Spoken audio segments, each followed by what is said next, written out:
There we go. Hey, everybody. Welcome. Happy Saturday. Welcome to the bonus section of the Guitar Transformation Bootcamp. I am thrilled to be here with you all today because we were technically supposed to end on Thursday night, and I really wanted to continue on. So tonight we're going to be talking about purposeful practice.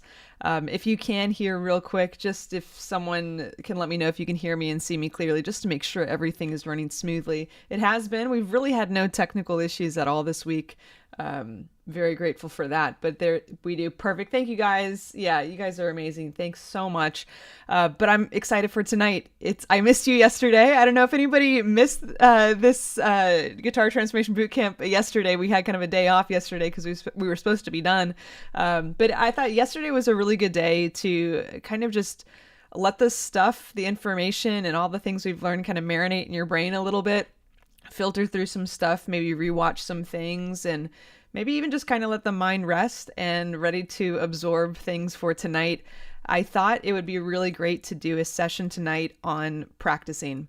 The Transformation Bootcamp is an amazing thing. It's been life-changing for me, seeing all of the breakthrough that you guys have experienced. I'm sure it's been life-changing for a lot of people in here.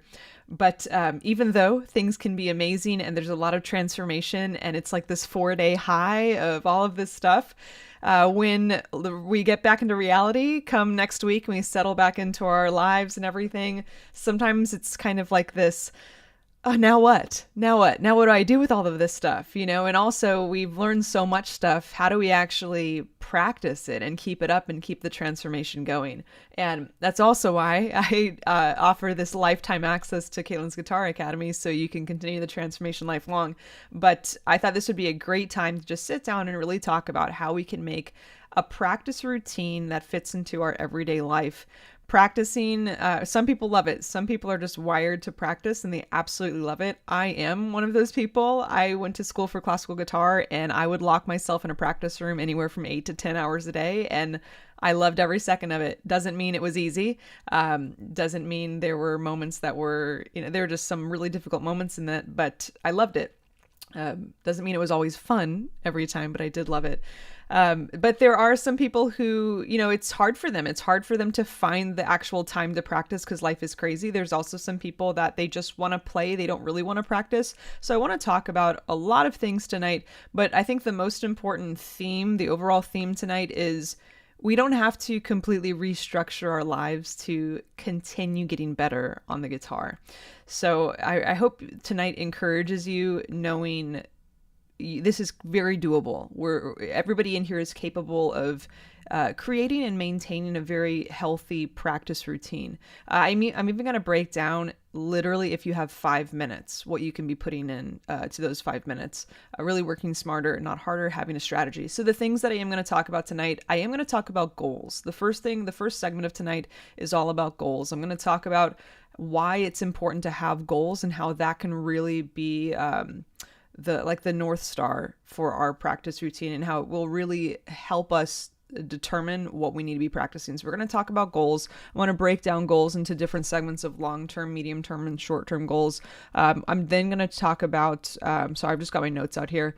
I'm going to talk about the principal areas of study or practice on the guitar. Some people might think practicing is just playing through the songs that you're learning over and over again, or just like playing a scale exercise every now and then. I really want to talk about the important areas of practice.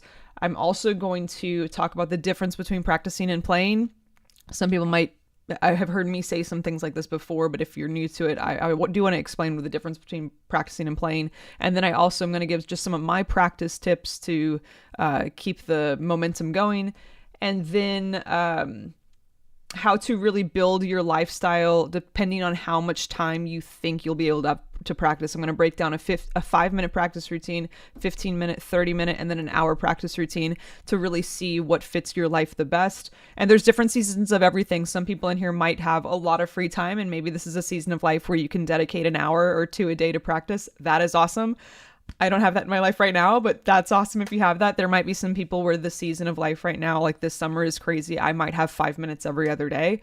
I'm going to talk about that as well. And then the final thing that I'm going to talk about tonight is what I call the bootcamp practice routine. So if you do want to be practicing the things that we talked about in the bootcamp, I'm reading off of just some notes that I had typed up, just some talking points. So what I think I'm going to do is I'm going to give you guys access to this after the live. I do have some resources already. So if you've been in the Facebook group, you might have already seen this today. But in the description, there is a link that says download the practice resources. It's a Dropbox folder. If you click on that, it's going to take you to this page right here. This gives you a ton of practice resources. The Purposeful Practice resources is a practice journal, and then one that has like just some examples of like an example practice journal, and then a practice schedule like this, if that helps you. I did put just a blank practice journal, but I included some of my favorite guitar exercises. If you're looking for warm-ups, I had a question emailed me, a few questions emailed to me about, good warm-ups, good finger strengthening exercises. This chop builder, this is Frank Gambale's chop builder. This is this is truly my favorite all-around guitar exercise workbook. It's really long. It's not intended to be done in one sitting at all. Just a few of these exercises a day are fantastic.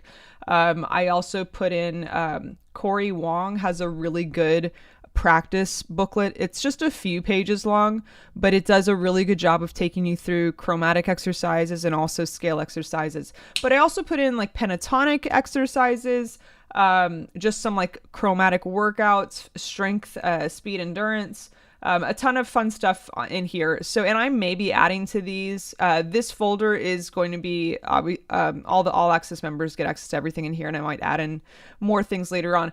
In the I also put in at the bottom of the description, get on the email list and catch up on the bootcamp. If you are in this room, you've probably been getting the emails, but there are some people who told me that they have not signed up or are not getting emails when I like notify you guys of some things. So if you click on that link, it will take you to this page. I know the bootcamp is technically winding down here, but if you're not on my email list and you want to get notified like when everything is opened up, go ahead and just put your email in here, and then that logs it for me, and you'll be getting all of the emails that I send out. I also put the all access membership link. So if you click that, it will take you to this page. I know you guys have seen this link before. You've seen this page before. This page is going to turn into the opening of the doors. Okay. So this page is going to look different tomorrow. So it's the same link. It's just going to obviously give you all of the information and how you can purchase it and everything. It will, everything. I mean, we talked about this all access membership. I don't want to spend too much time on it today because I want to get into the session here, but this is amazing. It truly is amazing. The things that you guys are getting. I am not revealing the price until the doors actually open, but I will say it's absolutely ridiculous. If you've looked at any of the prices of the current courses, I have a feeling you guys will be blown away by how much I actually lowered it. So it'll be really exciting, but you get so much stuff here. You get the 30 courses, the PDF diagrams, the cage system ebook. That's an over 100-page ebook that I made for you guys. Monthly masterclasses, also all previous recordings of any masterclasses that I've taught earlier this year before you got into the membership program. I think we've got like 6 or 7 up there now. The 5-week Zero to Hero Masterclass series starting, it actually starts next week. That's really exciting. The 15 hours of cage system application pre-recorded, and the first 15 members in the membership group are going to get an action plan call with me. It's a really exciting time. So I'm thrilled about it. I'm so excited. Let me get out of here. There we go. And I have been getting some questions about how long the Facebook group's going to be up, how long the bootcamp replays are going to be up. So the doors to the all access membership open up tomorrow, Sunday, August 3rd at 6 p.m. Eastern. I'm so excited. Set your alarms now. Set those alarms. The spaces are limited, okay? And then it's going to close Friday, August 8th at midnight. So midnight going into Saturday, August 9th. So once the doors to the membership program close, the bootcamp replays will be down and the Facebook group will no longer be a thing. And the only way you can access the bootcamp replay videos will be if you are in the membership group.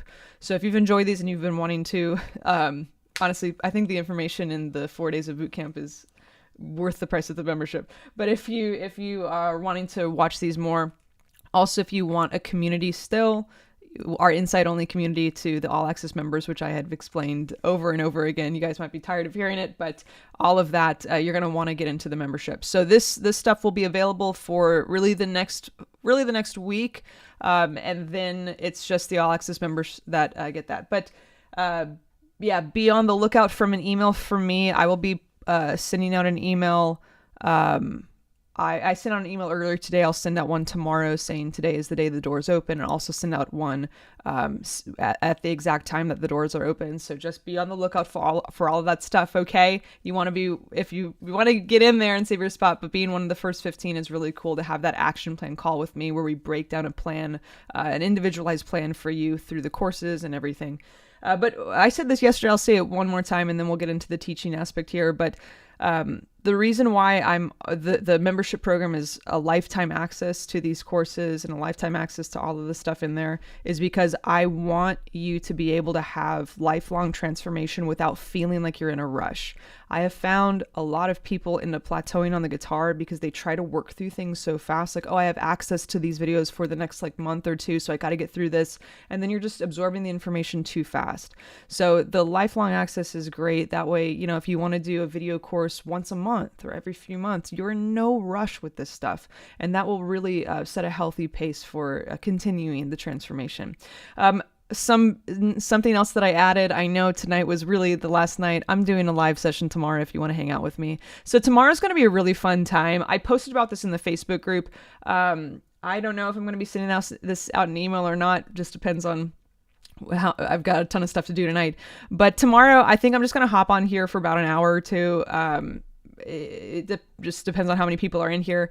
We're going to just do a live Q&A session tomorrow at 2 p.m. Eastern. I know it's a weird time. It's like early afternoon. I play at church in the morning, and then I got to get stuff ready for the opening of the doors at 6 p.m. Eastern. So I thought I'll maybe 2 to 3, 2 to 3:30 or something like that. So I put the link up on the Facebook group. You know what? I probably should send an email out with that because there might not be people in the Facebook group. Sorry, you're hearing me think and talk in real time here. Probably do that. But this was like a last minute thing. I just decided to do this this kind of early afternoon. I thought about this. So tomorrow Q&A. So if you have questions on anything we have covered, if you have questions on anything guitar related, guitar playing related, this will be a great time. On the Facebook group, I put a link to the live session tomorrow, the Q&A. If you have a question already that you want to ask me, comment in the Facebook group on that post. I will share the post again so you guys can see it. Or if you want to, you can ask your question live. I'll be taking the live chat questions in real time. Also, the contact page that I've been sending you guys, every email you get from me at the very bottom, it says contact me. If you click on that and you want to send your question via email, you can do that as well. So I will also be addressing some of the questions in the week that I didn't get to during the Q&A time. So tomorrow, 2 p.m. Eastern, Q&A time. It'll be really, really cool. It'll be just a fun time and kind of like celebrating the day of the opening of the doors to the membership group. Okay. So it's going to be a great one. I'm really excited for everything tonight. And I have to tell you guys, you have put in the work. You really have put in the work. The fact that I'm seeing names and people in here who I've seen all 4 days, that's really amazing. This Guitar Transformation Bootcamp is not just, let's just learn some chords and strum along to some songs. This is honestly very intensive. The stuff that we're learning is not the sexiest stuff to talk about. I think it is. But for most people, it's not the most exciting, thrilling stuff. Most people, you say, let's talk about music theory, they're going to walk away. This is very different. Like even when we're learning our scales, we were learning them across the entire fretboard in those 5 boxes or shapes. We're not just, here's a fun pentatonic riff that da-da-da-da-da. It's so important, the stuff that we're learning. So it kind of separates what I refer to as separating guitar players from guitarists. Okay, we're not just playing the instrument, we are a musician on this instrument.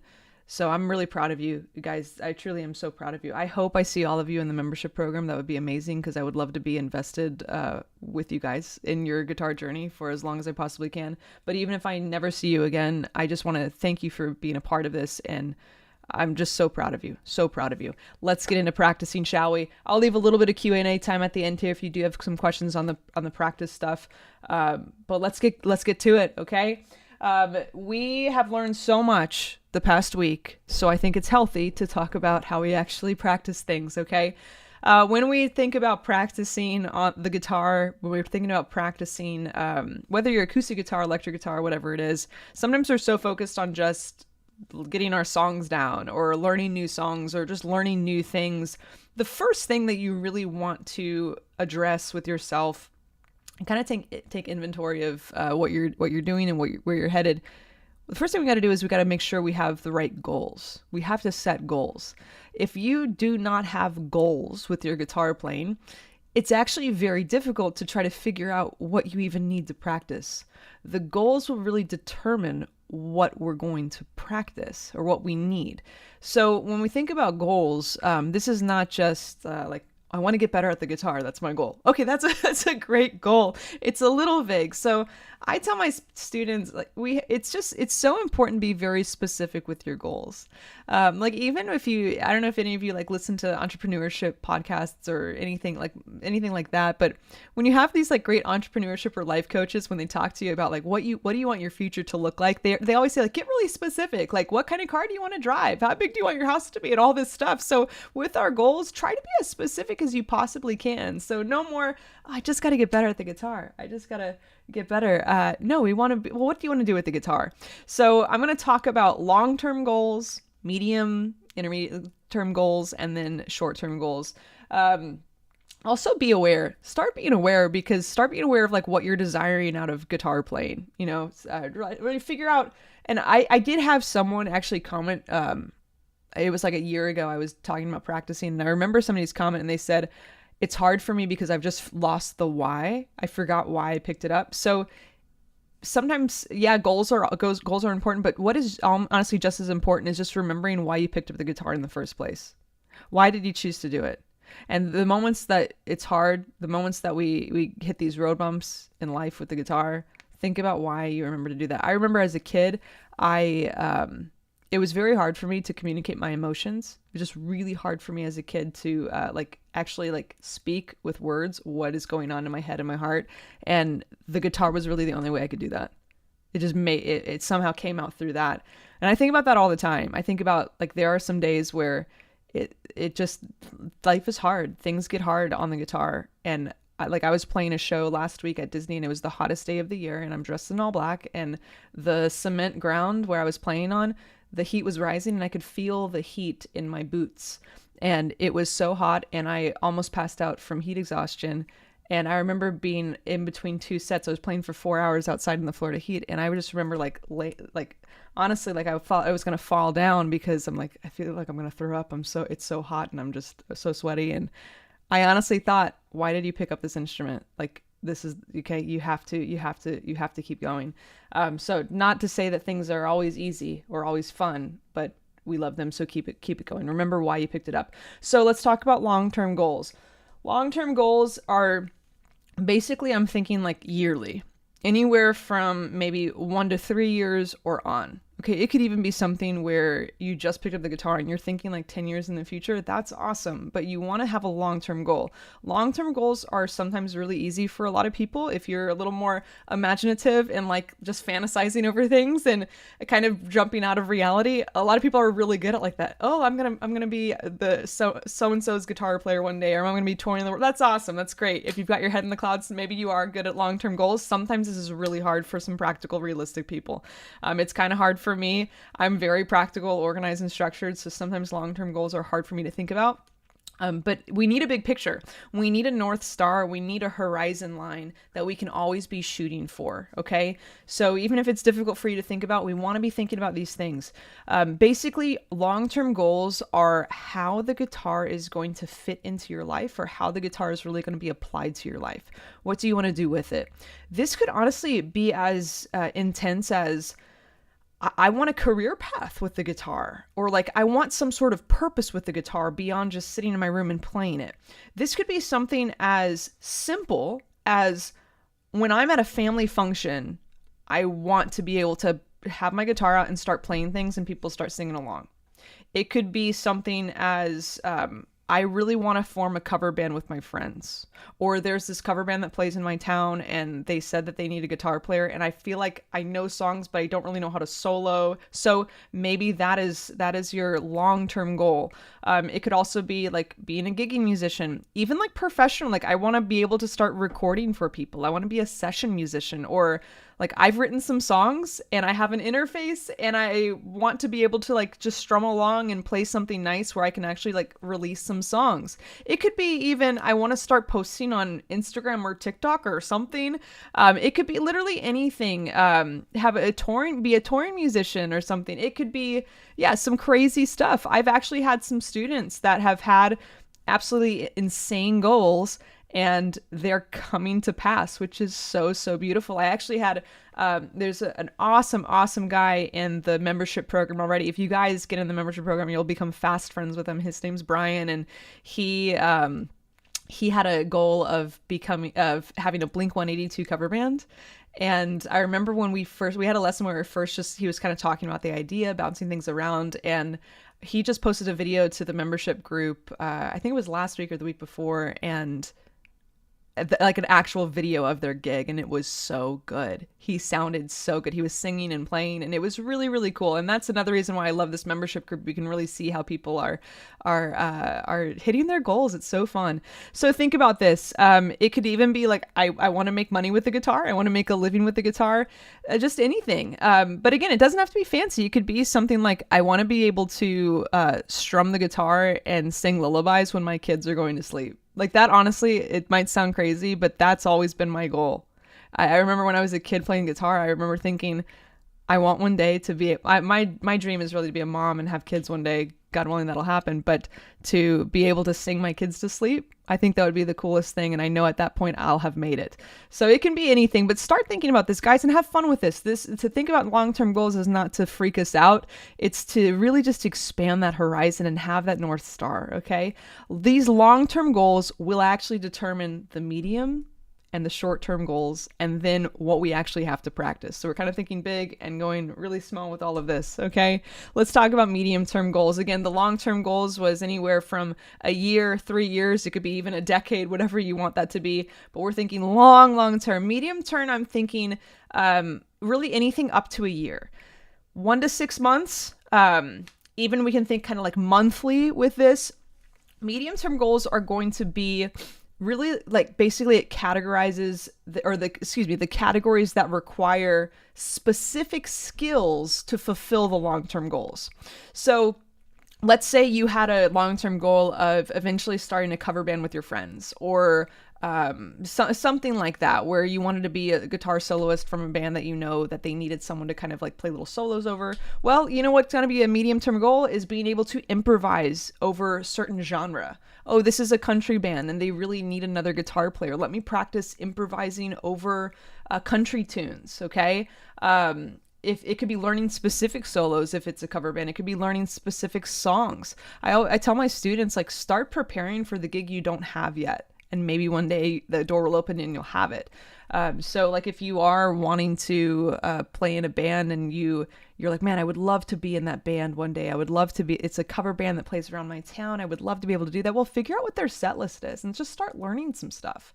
I had a student who really wanted to play guitar for his church. And he thought, like, I'm not good enough. I can't audition yet. And so I told him, well, how many of the songs have you learned that you hear your church play? And he's like, oh, I haven't not done that yet. I'm like, well, start doing that. Start learning the songs. Start preparing for the gig that you don't have that you want. Okay. Another thing, let's say you had a long-term goal of just playing like acoustic guitar and singing in a coffee shop.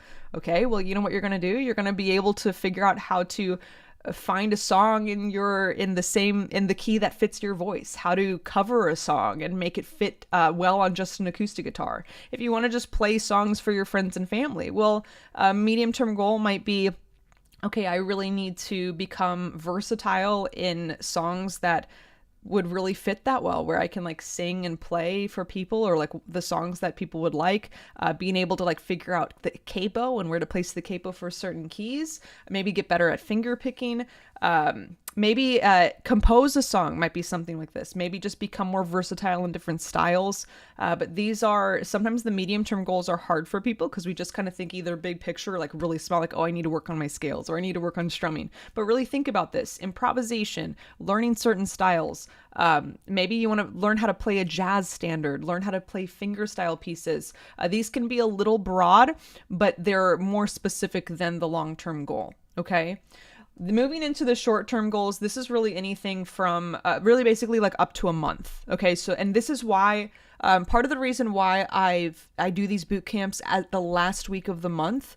The last time I did this was the last week of January, and so this boot camp was the last week of July, and so today it's not the first of the month, but it's the second of the month.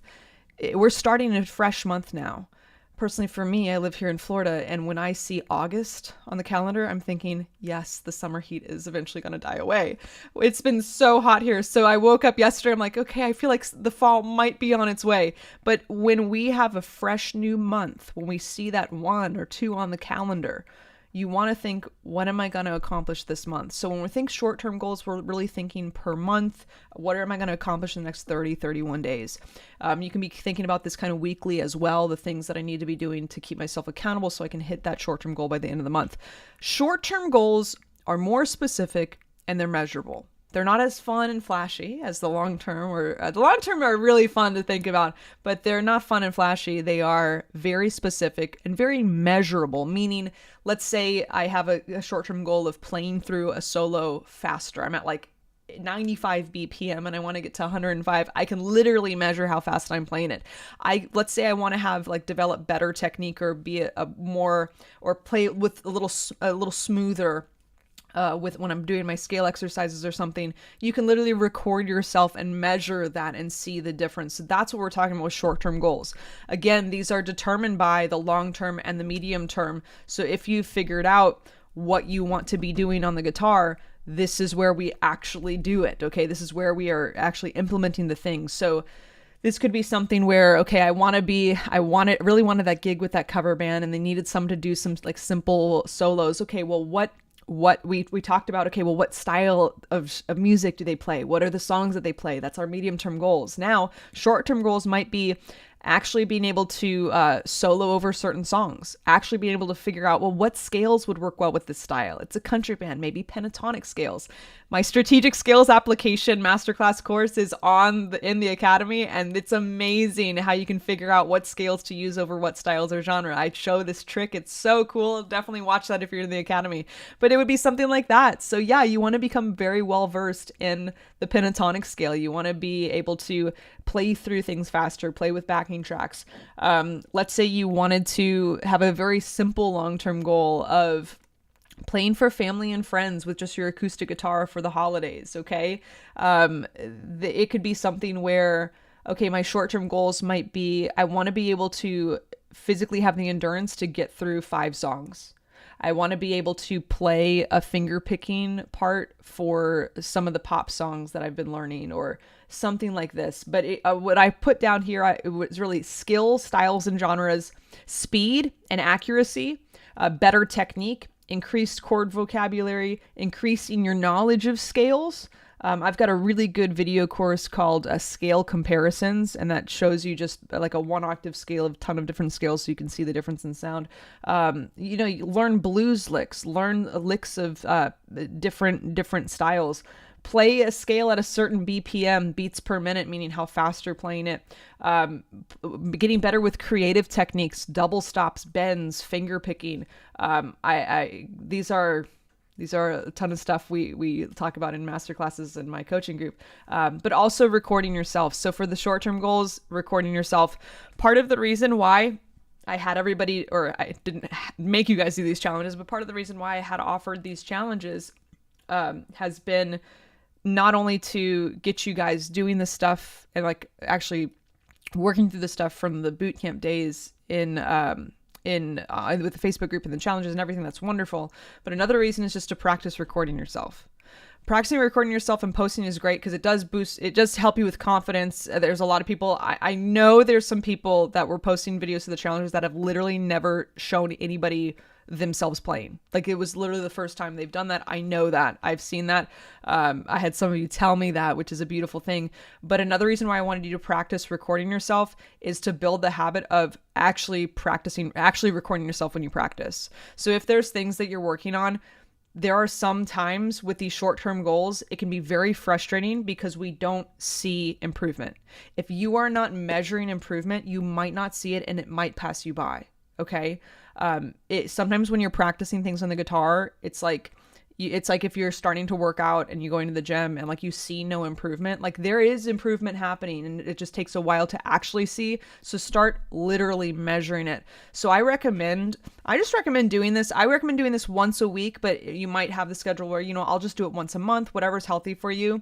Start recording yourself like at the top of the week, just playing through the stuff. It could be songs that you're working on, or it could be just like you always have this one practice warm up that you do every day. Whatever it is, record yourself at the top of the week. And then the next week, when the week starts, watch it and record yourself again and just see the comparison. It can be very, very frustrating when you don't see improvement. And I'm telling you right now, usually when we don't see improvement is happening. So do this to encourage yourself, because if you are constantly practicing and you're not aware of the improvement, it's a very steep hill that you're climbing. It is a very frustrating road. So part of the reason why I'm doing these challenges for you guys is you're building just these habits of, let me just hit record. Let me just do that. You don't have to be posting yourself when you're practicing, but just do it for yourself. Okay. So those are just the important goals that I would recommend thinking about. Some of you might have already been thinking about a lot of these. Some of you might have never thought about this, but the goals will determine what we're actually going to practice. Okay.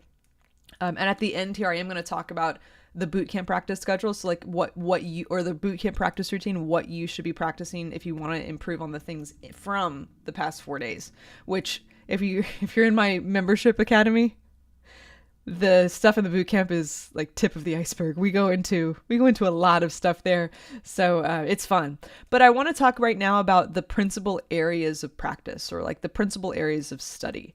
And I tell my students, when I teach a lot of one-on-one lessons, I do coaching calls, and I teach a lot of master classes in the coaching group for Caitlin's Guitar Academy.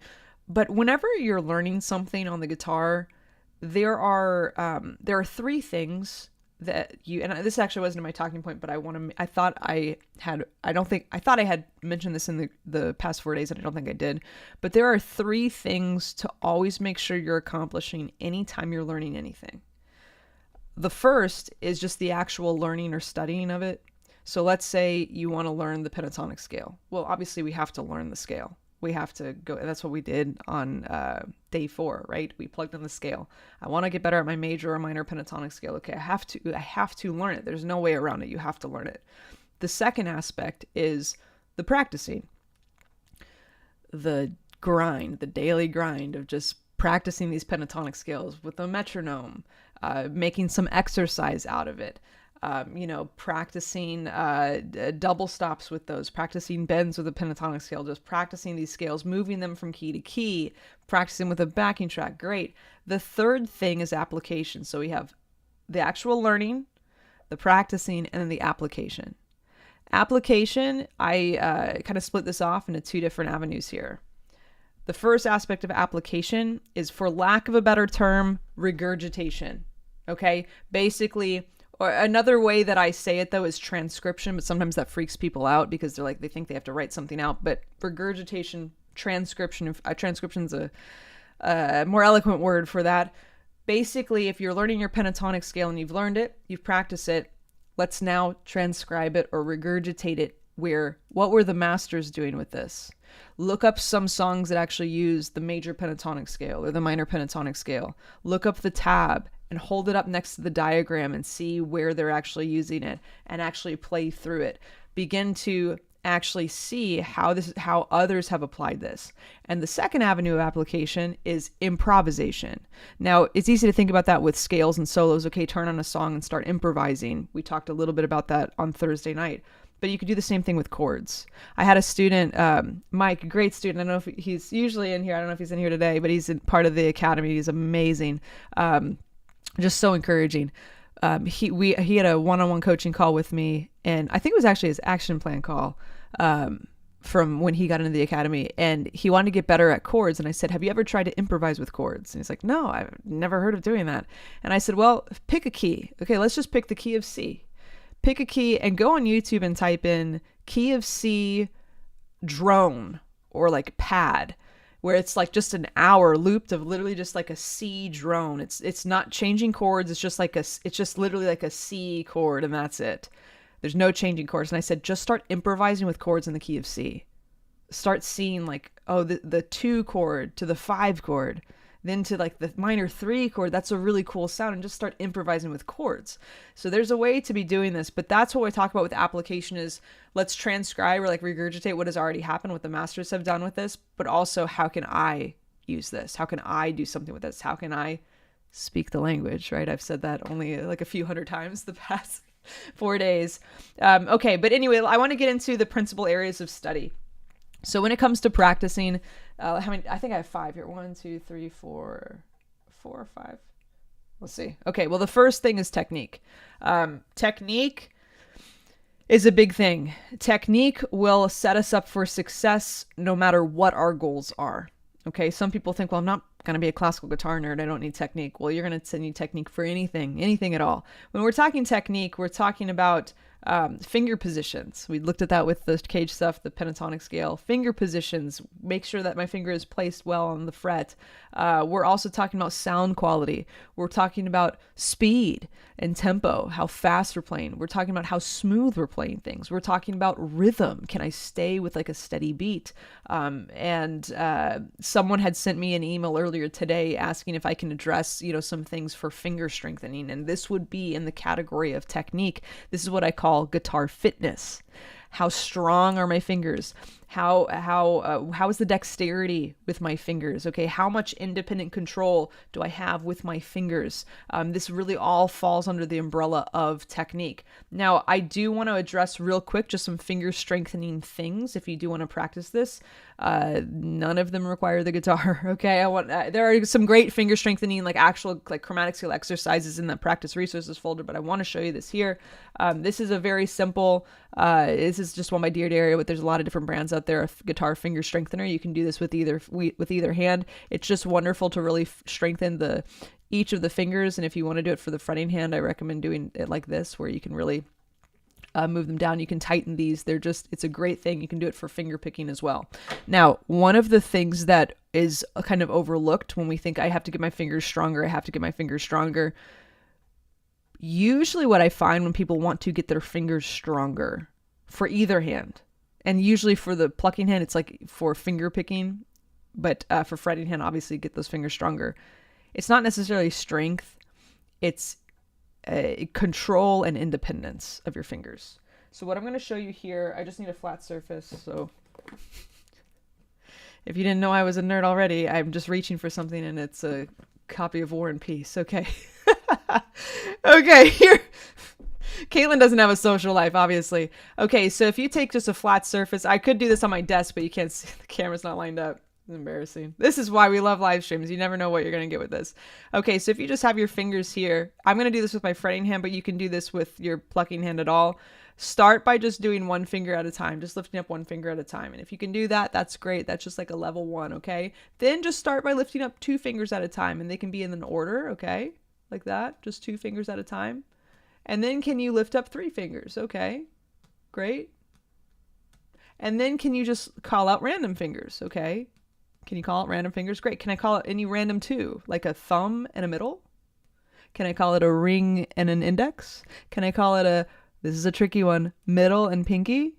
Can I call out thumb and pinky, index and pinky? These are great exercises. And if you can work on getting your fingers actually clearing the path of communication from your brain to the fingers, and you're working on finger independence and dexterity, your fingers are going to seem a lot stronger because they're going to know what to do.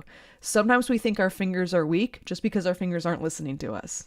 Okay, so think about that. That's one of my favorite things when it comes to actually strengthening your fingers, is getting to the getting to the bottom of actually realizing I need to work on control with that.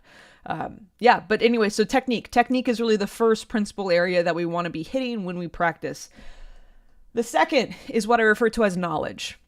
We need to be studying, actually learning things. Okay, this does not have to be happening every day. And guys, when I'm saying these pillars of practice or study, this doesn't mean you have to be hitting all of these things every single day. These are just things that we want to be hitting somehow. Maybe like, okay, by the end of the week, I've grown in all of these areas, these 5 little umbrellas. So the first is technique, the second is knowledge. The second is what I refer to as actually continuing the studying, the absorption of information, musical information. We're talking music theory vocabulary, notes on the fretboard, the cage system chords, the shapes of scales, the Nashville number system, diatonic chords, key and tonality.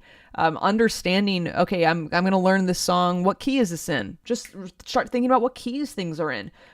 Formulas of scales, which I didn't talk about really today or in this class, but I talk a lot about formulas of scales in my video courses. But this is very good, just musical knowledge. And guys, I tell my students, sometimes songs can be the best teachers that you have if you squeeze all of the musical juice out of it. Okay, squeeze all of that musical knowledge out of it. The next time you learn a song, figure out what key it's in. Figure out what scale they're using. Okay, start figuring this stuff out. I have a student learning a Stairway to Heaven solo. It's a great solo to learn. Okay, it's a great solo because you actually see Jimmy Page go through all 5 cage system shapes of the pentatonic and major scale. And if you're going to learn that, you're not going to just look up a tab. Let me see what key this is in. Oh, this is in the key of C or A minor. I've not learned A minor yet, but I've learned the C major pentatonic scale, right? Let me see. Let me open up the tab and open up the C major pentatonic diagram and see what shapes he's using. Oh, the first shape is the C major scale, C major pentatonic and the G shape. The second shape is the E shape. Like actually figuring this stuff out. Some of the best teachers I've ever had in my life are dead. George Harrison is one of the best guitar instructors I've ever had. And I've never met him in person, okay? Because I have like so closely analyzed so much of the stuff that he's done. It's a beautiful thing. And I really believe that that's how we keep some of these great guitar players alive. Some of these great bands is not just playing their music, but figuring out why they did what they did. It's really amazing. So, but the knowledge, the actually squeezing musical knowledge out of songs and stuff. So we had technique, we have knowledge. The next is ear training.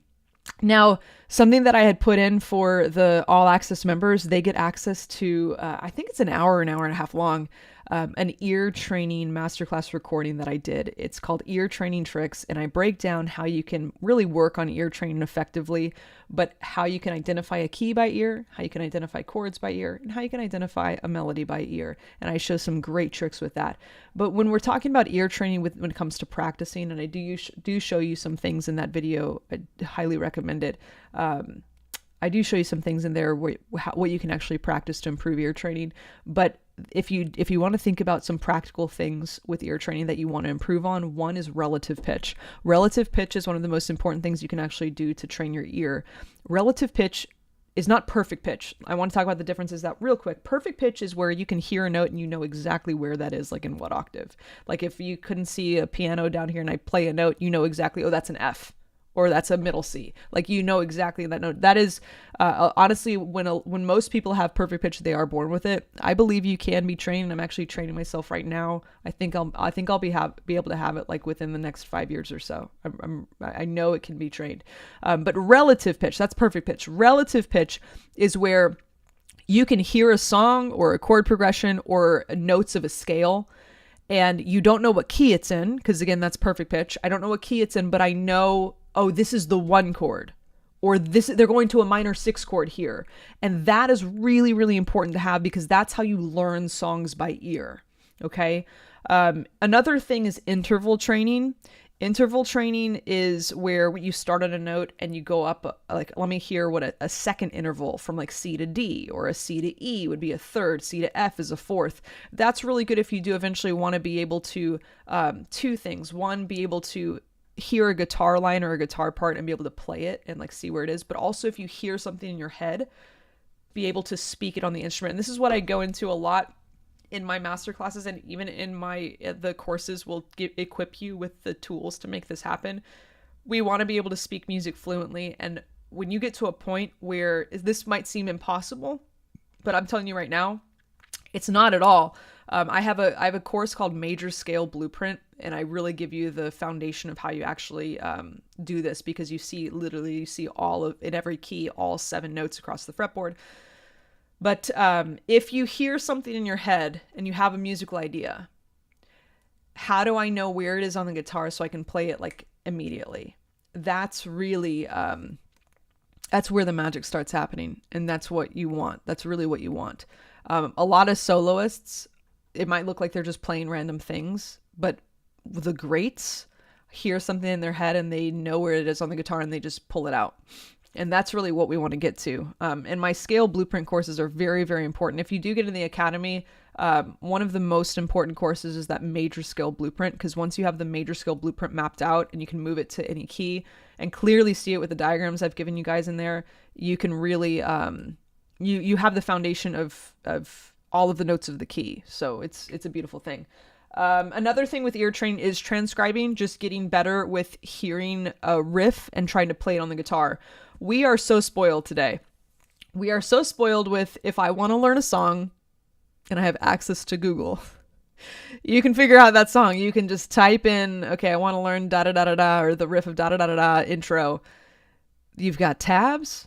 You've got YouTube tutorials.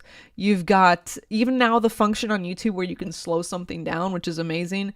You've got close-up videos of people playing this. And anytime you want to learn a song and you pull it up on YouTube, there's like 30 different people that have all of these nice close-up shots of it. We are not short of learning resources when it comes to songs. But if you really want to start developing the skill set of hearing something in your head and playing it, develop the skill of hearing something and figuring out where it is on the guitar. I don't care how long it takes you. Just start doing that once every now and then. Start removing the resources where it just explicitly shows you how to play the song and start trying to figure it out. So that's ear training. Let's get into the next one. So far we have technique, knowledge, ear training. Now, the last one, improvisation. Improvisation is sometimes scary for some people. We talked about how the SCs or Marty Shorts is great for that. Absolutely. Improvisation is how we actually start speaking. So this is where the fluency comes into play. I really believe the overall health of any musician is seen in their ability to improvise, because that's the communication aspect of this.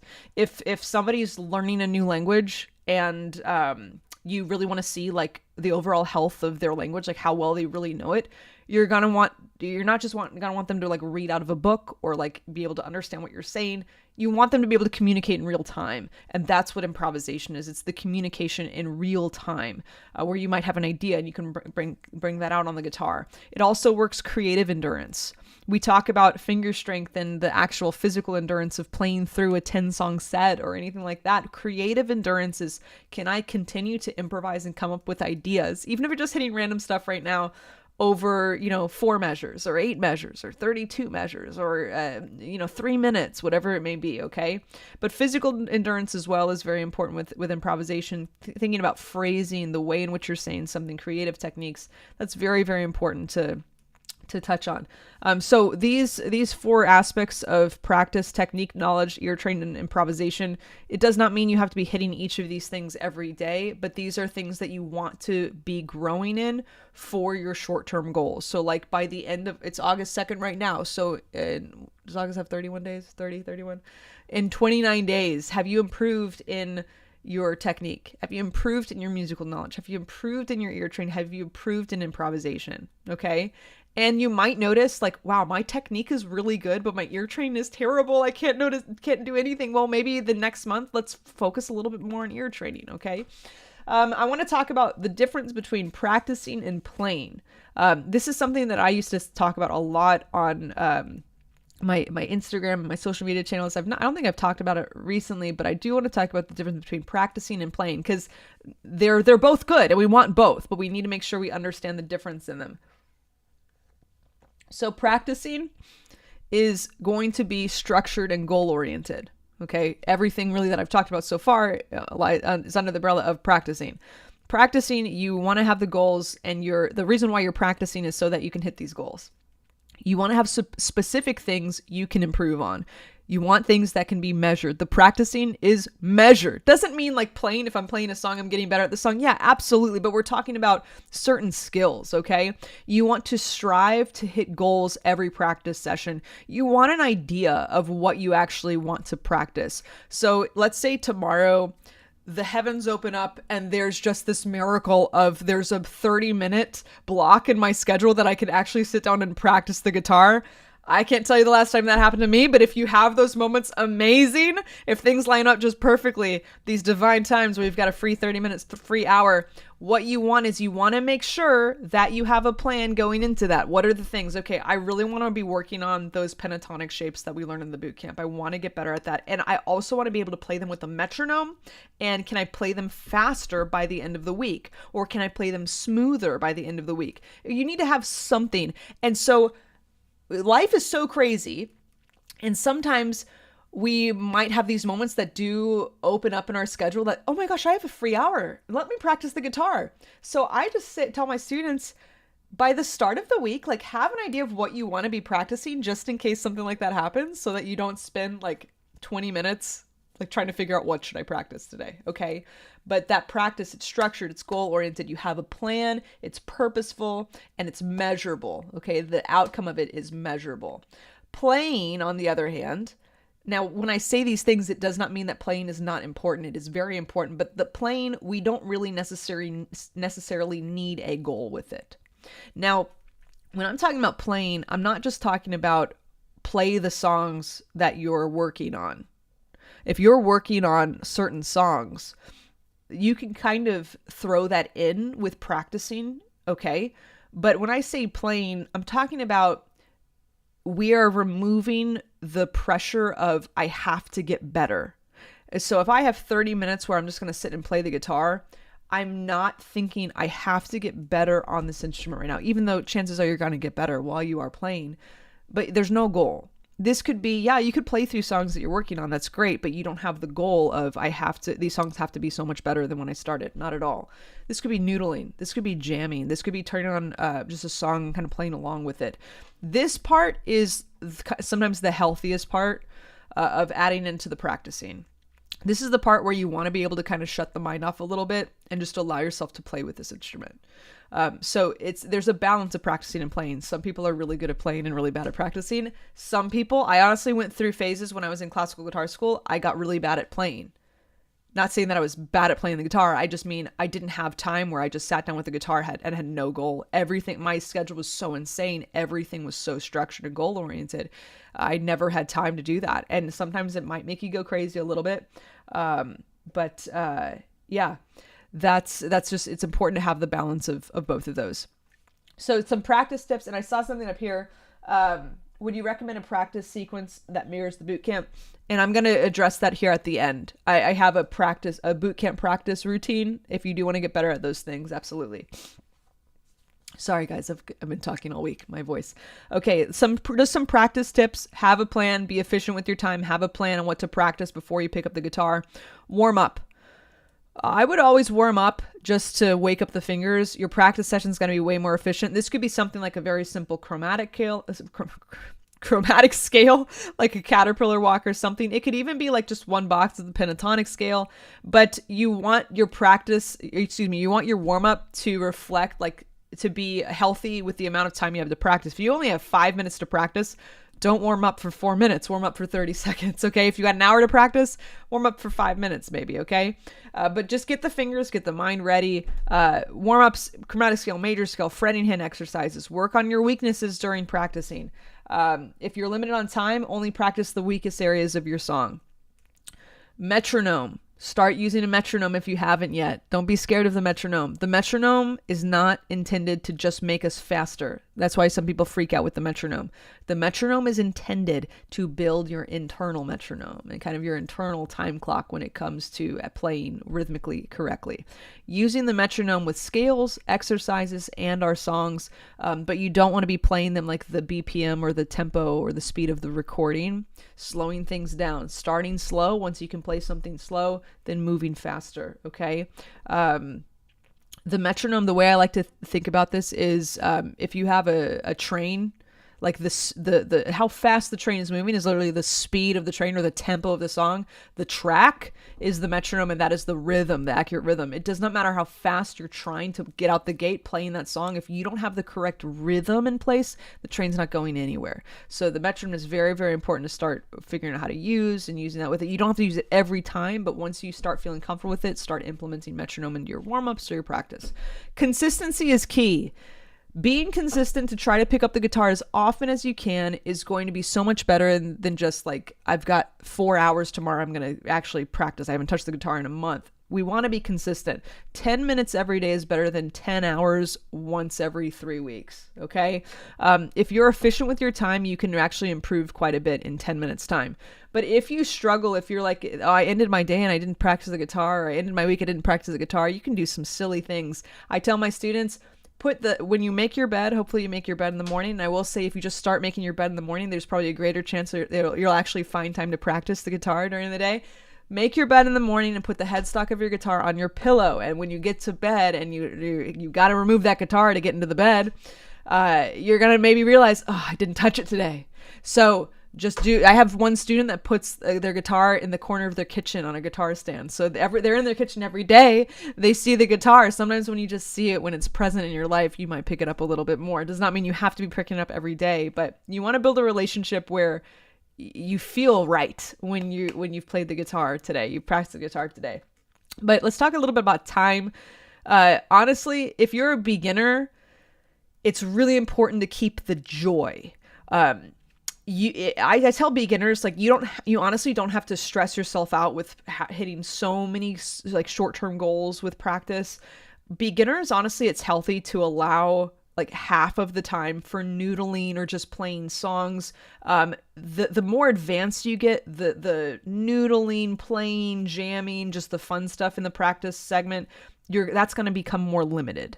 Like, honestly, and it depends on the goals you have. Like, for me, usually my practice sessions are when I have to play. It's like repertoire that I have to learn for certain events, certain gigs. So, and it's like if I don't play this right, I'm not gonna, I want to get paid. I gotta eat. Like there's things like, you have an actual job. Like, I need to I gotta play bass for something tomorrow. And so like, I've got an hour that I'm going to spend later tonight, and I've gotta get all of this repertoire down. So obviously I don't have time to just sit there as much as I want to and just run through like My Chemical Romance songs on the bass for an hour. I can't do that. I have to actually do what I'm supposed to be doing. But if you're a beginner, even intermediate, keep the joy, keep it fresh, allow yourself the time, give yourself the grace to just kind of sit around, play around, noodle around. But that time's probably going to become more limited the more serious you get in your playing. Now, just some tips that I have for practicing is really the most important thing to learn on the guitar is understanding the nature of the instrument and how to speak the language of music. And that's what the bootcamp has been designed to do. And I'm going to get into the bootcamp practice routine here very soon. But learning the why and the how behind things. That's just an important thing in life, knowing the why and the how behind things and why things are the way things are. Get curious, ask questions. If you're learning a song, figure out, why do I like the sound of this song? You wanted to learn whatever riff you're learning. Why did you want to learn it? Why do you actually like that riff? Why do you like the intro of whatever da da da da da? Okay? Figure that out and figure out, well, you know what? I like it because they use the blues scale. I like it because it's in a minor key, or there's da da da da da, whatever it is. Figure that out. Become as versatile as possible, as much as you can. There are obviously there are some genres and styles we're so drawn to. There's others we don't like. I really believe a great quality in a musician, especially if you are interested in like getting more like out of just like a hobbyist and wanting like to kind of become more of a professional in what you're doing with music. And if you are interested in that, my 0 to Hero 5-week course that I'm going to start for the membership group, it's awesome. We're going to talk about a lot about that. But I say one of the best qualities is a musician who can really fall in love with any song they're playing. There are some songs that I would rather not play, and I've really allowed myself to fall in love with the song And it's a beautiful, beautiful experience. Like really figure out there's something incredible in that song, because music at the end of the day is incredible. Why, just start figuring these things out, but try to become as versatile as possible. Don't just get stuck in one genre or style. That's easy to do, and honestly, I mean, you don't have to be doing these things that I'm telling you, but it is good to kind of open up your world a little bit. But a very, very important tip is get a teacher or a coach. Get a teacher or a coach. I know of a great one. If you're in my academy, you have me as a teacher and a coach the rest of your life. But honestly, there's a lot of great teachers out there. There's some amazing, amazing guitar instructors. Honestly, lessons are a great way to keep you on track. Even something, it doesn't, the guitar lessons don't have to be something that's once a week or a month or whatever it is. It's really just being able to check in with somebody is a great thing, just to make sure you're on track, make sure you're doing the things right. Even for me, my mentor is my professor from college. His name's Eladio Sharon. If you look him up, he's amazing. But there are moments that I will check in with him about some technical stuff, and yeah, even just like getting some repertoire. It's amazing. Just good to have somebody. Good to have somebody you can ask questions to. But it's good to have a pro, like coach or mentor in the guitar space, or really any space that you're studying. Because there's so much stuff that's so oversaturated. Like if you just go on Google or YouTube, there's a lot of wrong information. So there's a lot of right information, a lot of wrong information too. So really having somebody that okay, this is the one. I had a student recently who was just trying to learn it was just some random song, and there were like 15 different videos on YouTube, and it's like, they're all different. I don't know which one. And I was like, they're technically all wrong. The finger position should not be, it was, well, I don't want to say this because I don't want to, there's some great guitar instructors who are doing the song wrong, and it's an Eric Clapton tune, and the pick direction was wrong for most of them. And, we actually watched how Eric Clapton did it, and I was explaining the way that he landed on an upstroke, and it changed the entire tone of the song. And anyway, it's just good to have somebody who is really going to help give you the right answers, but also somebody who can keep you accountable. That's another reason why I love the community aspect of the Caitlin's Guitar Academy, because there's so many people there to help just keep you motivated, keep things going. But there's some great guitar instructors out there. Yeah, I love it. Just find someone that you click with. Doesn't have to be me. If it is me, I love that. But seriously, just find somebody that you click with. Find somebody that is really doing what you want to be doing. It's just healthy to build that relationship. Build your practice schedule around your lifestyle. I cannot stress this enough. You don't want to stress yourself out. You don't want to start practicing and then things fall apart because you have to be living life. Okay. I tell my students, I literally have a guitar on my body. This is weird to actually do a live session without holding my guitar, but I literally have a guitar on my body sometimes 12 hours a day. Like 50% of my time I have a guitar on me, and sometimes I can't even find the time to practice. So all that to say, if you're watching this live stream, you're probably a normal person. You probably have a job. You probably have a family. You probably have responsibilities. You probably have so much stuff. The fact that you're in here on a Saturday is amazing. So just take inventory of your life and just try to figure out, are there any pockets of time that I actually do have? And be really conservative about this. Don't think like I'm looking for a 2-hour block every day. That's probably not going to happen.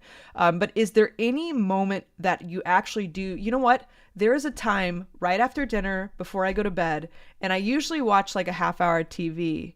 Well, maybe spend the first 5 minutes practicing the guitar and then watch 25 minutes of TV, something like that. Just, is there anything that you can actually fit in? And then also just take inventory of like, do I waste my time throughout the day? You know, am I just like, I go on Instagram and I went to post something and then I spent 45 minutes looking at, little puppy videos or something. Just take inventory of some things that maybe you can rearrange.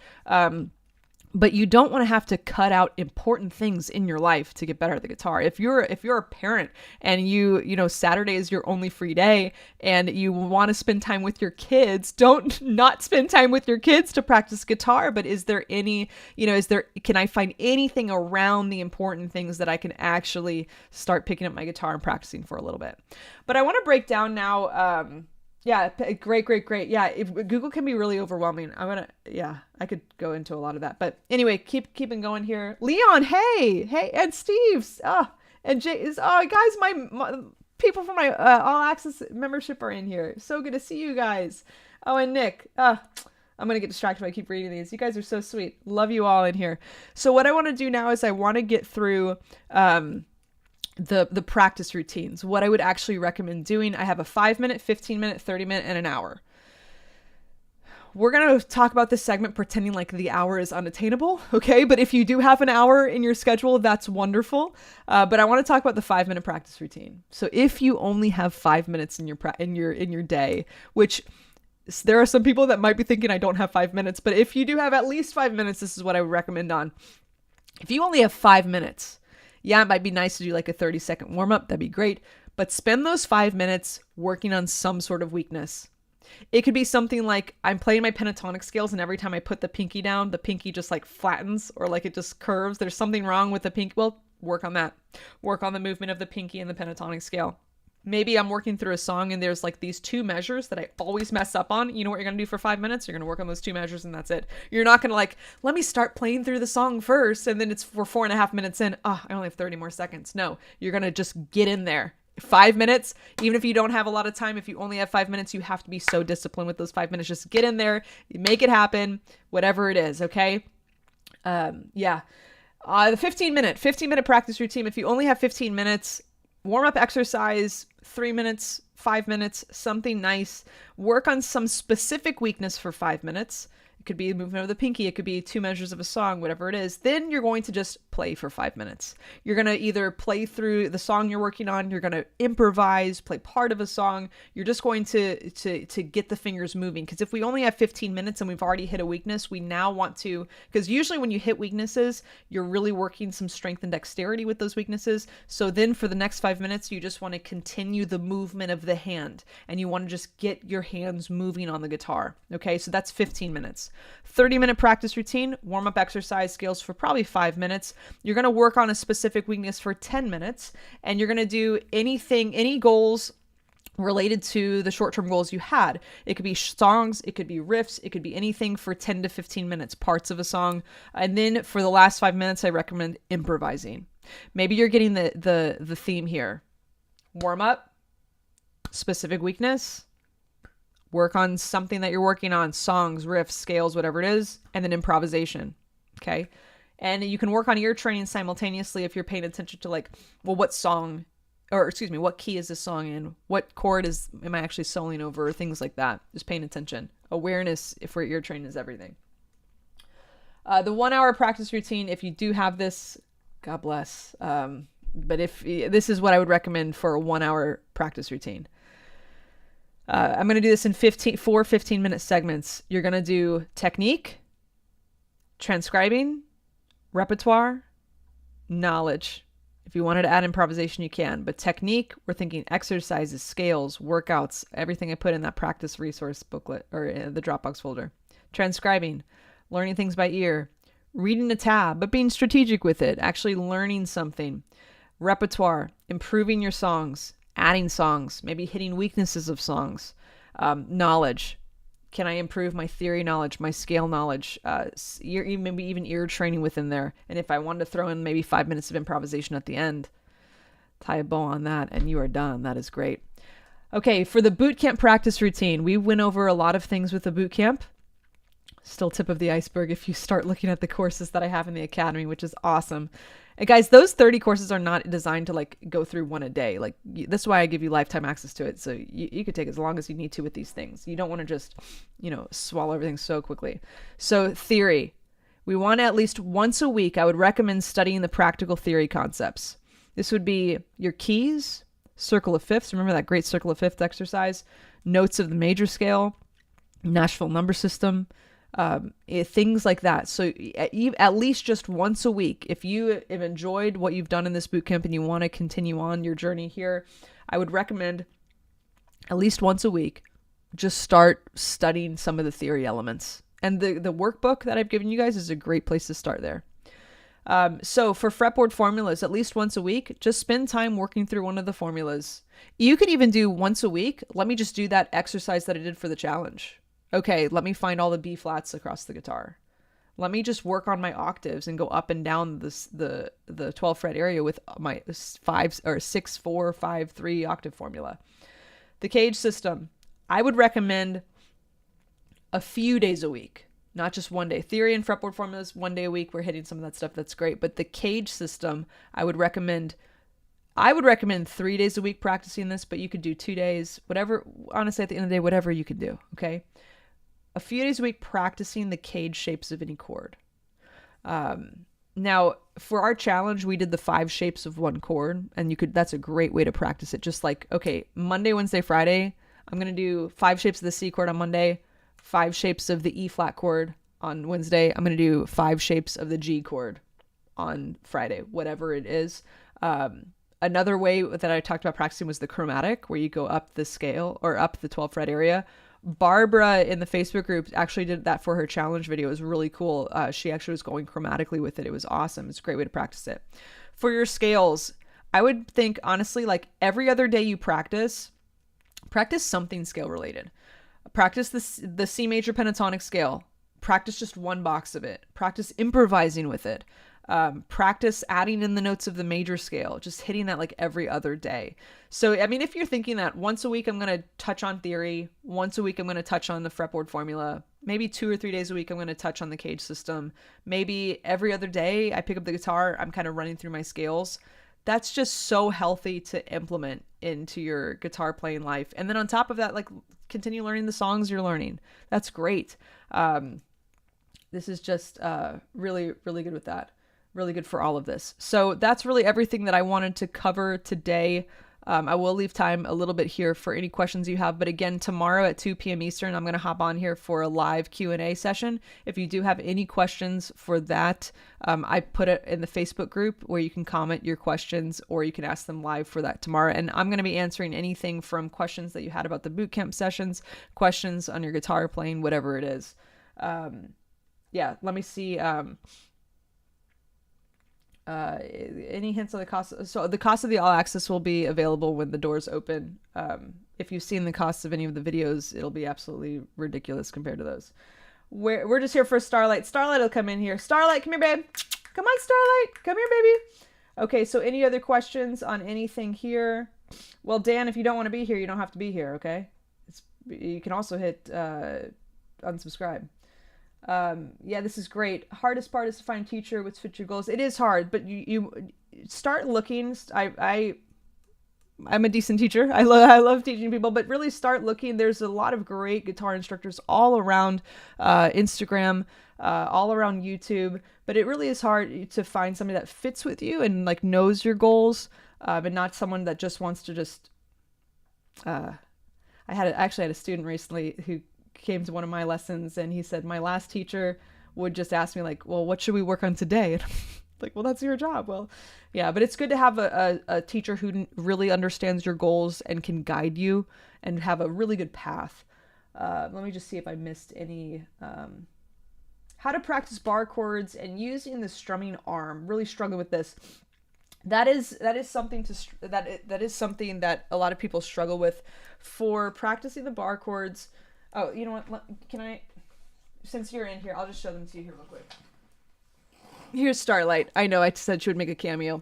Starlight is a 4-year-old mini Australian Shepherd, and she is usually, today she was, were you sleeping in the kitchen or something? It's been a hot day, so she's tried to sleep on like the tile or wood floor. But she's just such a beautiful girl. You're so good. She's been in this room for all of the boot camps, so she knows the cage system inside out, believe you me. But she's a good girl. You're such a good girl.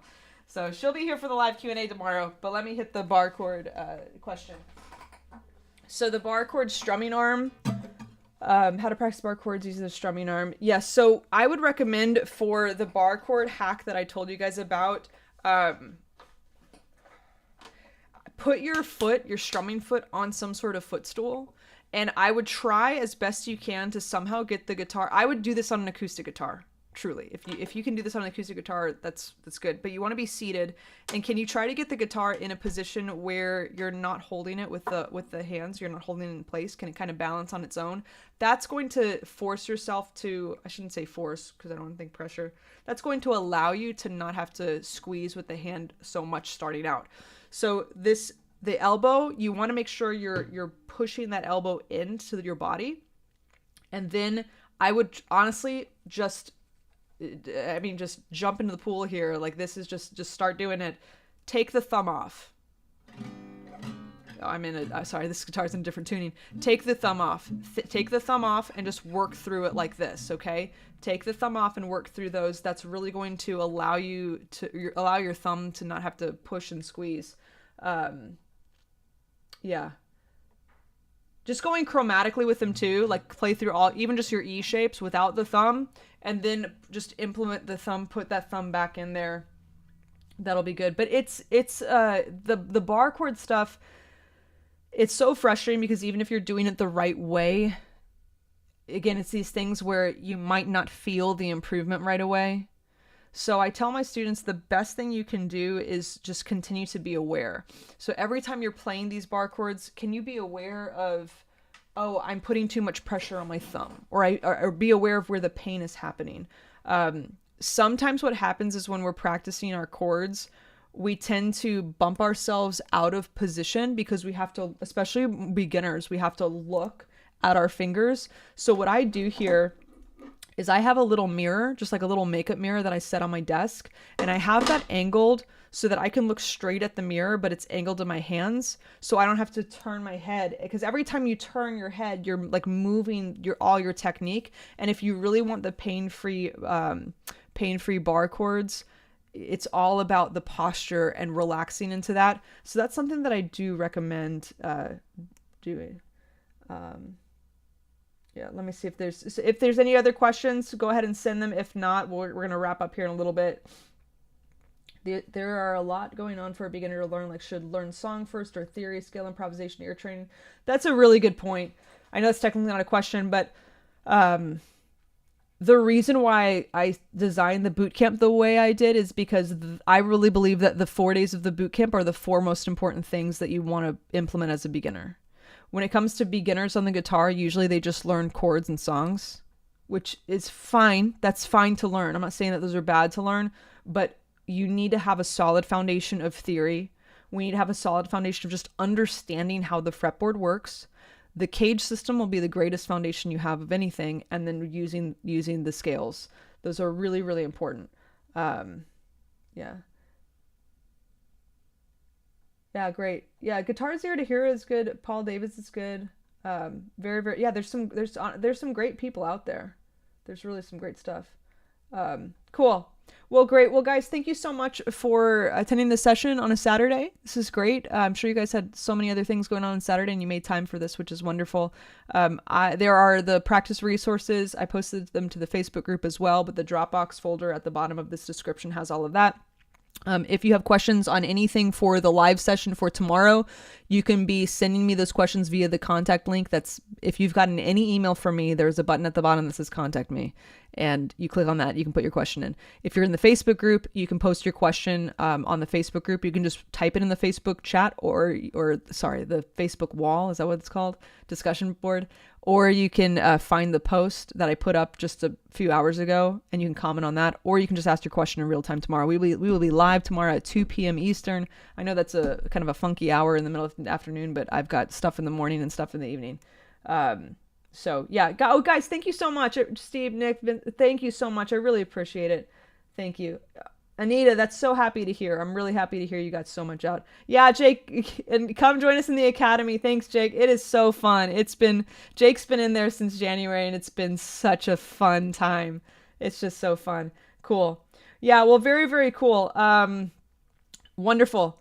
Again, the Academy doors open tomorrow at 6 p.m. Eastern. I'm so excited. You want to get in there. Spaces are limited. If you're one of the first 15, you'll get the one-on-one action plan call video lesson with me. We can go through, I send you a breakdown PDF of everything in there that I would recommend for you to be doing that fits in your life. We'll be talking about this stuff.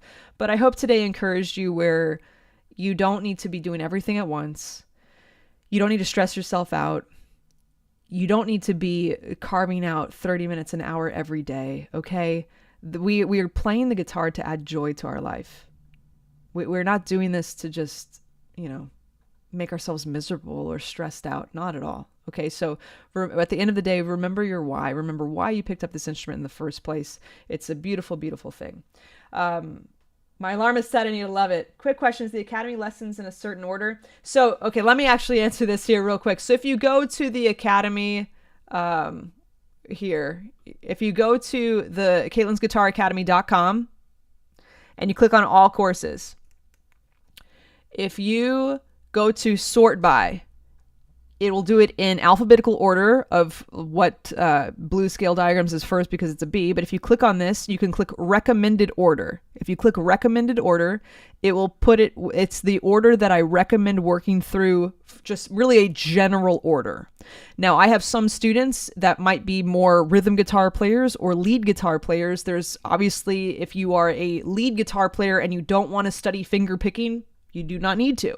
But this is the order that I recommend my courses. Okay. It's again, look at this, music theory. I did put an open chords before music theory just to get yourself playing. That's a healthy thing to do. Okay. But that's it. It's in the top right corner, name A through Z or recommended order on there.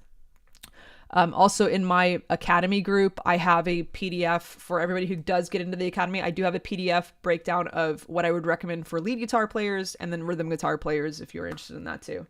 So yeah, and those, you get lifetime access to all those courses. So don't think you have to be doing them as soon as possible. Okay. It's a beautiful thing. Well, wonderful. Well, guys, truly thank you so much for joining me. It's been so cool to see the breakthrough that you've experienced. This has been a life-changing week. It truly has. I know you guys have taken time out of your schedule to meet with me like every day this week and even on a Saturday. And your breakthrough is happening. The transformation is happening. And just continue the hard work. I'm really proud of each and every one of you. I hope I get to see you in the All Access membership group. I hope we can be a family in the Academy. I don't want to say goodbye to you guys, so I won't. So we'll do a Q&A tomorrow at 2 p.m. Get those questions in. Have a wonderful evening, everybody. Guys, get some rest. I know it's been a long week. Get some rest. You guys deserve it. And yeah, truly, I'm from the bottom of my heart, I love you guys so much, and I'm just so grateful that you're in here with me. Have a great evening, and I will see you tomorrow. Bye.